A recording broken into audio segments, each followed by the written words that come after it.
Bismillahirrahmanirrahim. Assalamualaikum warahmatullahi wabarakatuh.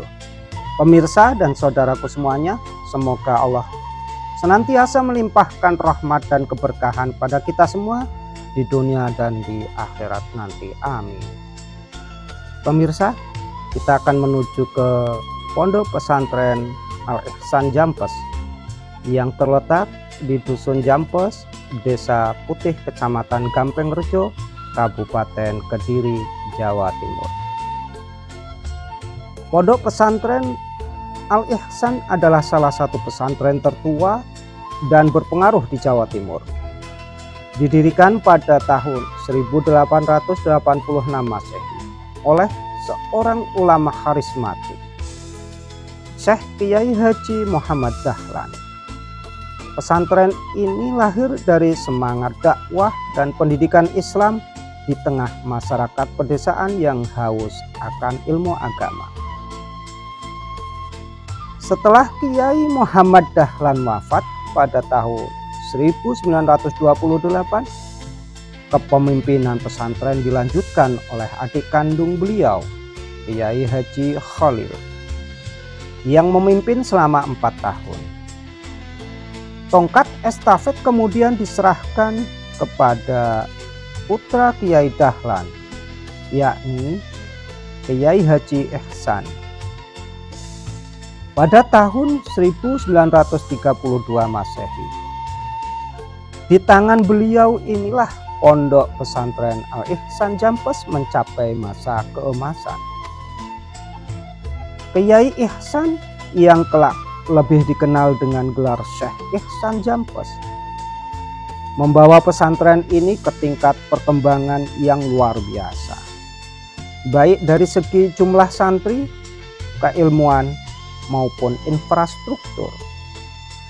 Dari semula hanya sekitar 150 santri, jumlahnya melonjak menjadi lebih dari 1000 santri. Lahan pesantren pun berkembang hingga mencapai 150 hektar. Di bawah kepemimpinan Syekh Ihsan, pesantren ini dikenal sebagai pusat pengkajian kitab-kitab klasik dan tahfidzul Quran. Tidak hanya itu, pada tahun 1942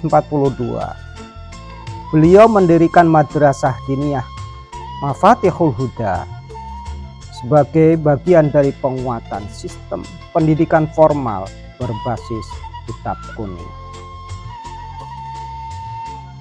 Syekh Ihsan tidak hanya dikenal sebagai pengasuh pesantren, tapi juga seorang ulama besar dan pujangga Islam Nusantara. Salah satu karya monumentalnya adalah kitab Sirajut Thalibin, sebuah syarah dari kitab Minhajul Abidin karya Imam Al-Ghazali. Kitab ini tidak hanya masyhur di Indonesia, tapi juga di berbagai belahan dunia Islam. Walaupun secara fisik pesantren ini tidak tergolong besar, namun keistimewaannya terletak pada kualitas keilmuan dan spiritualitas para kiainya, serta kesungguhan santri-santrinya dalam menuntut ilmu. Sebab ukuran besar kecilnya pesantren bukanlah hanya dari jumlah santri atau bangunan, melainkan dari pengaruh keilmuan dan akhlak yang ditanamkan. Kiai Haji Muhammad Dahlan dikenal sebagai ulama yang memiliki ilmu laduni, sementara Syekh Ihsan adalah simbol keilmuan dan sastra Islam. Hingga kini, karya-karya beliau masih menjadi rujukan penting di berbagai pesantren. Pondok Pesantren Al-Ihsan Jampes tidak hanya mencetak ulama, tetapi juga menjadi mercusuar ilmu dan keteladanan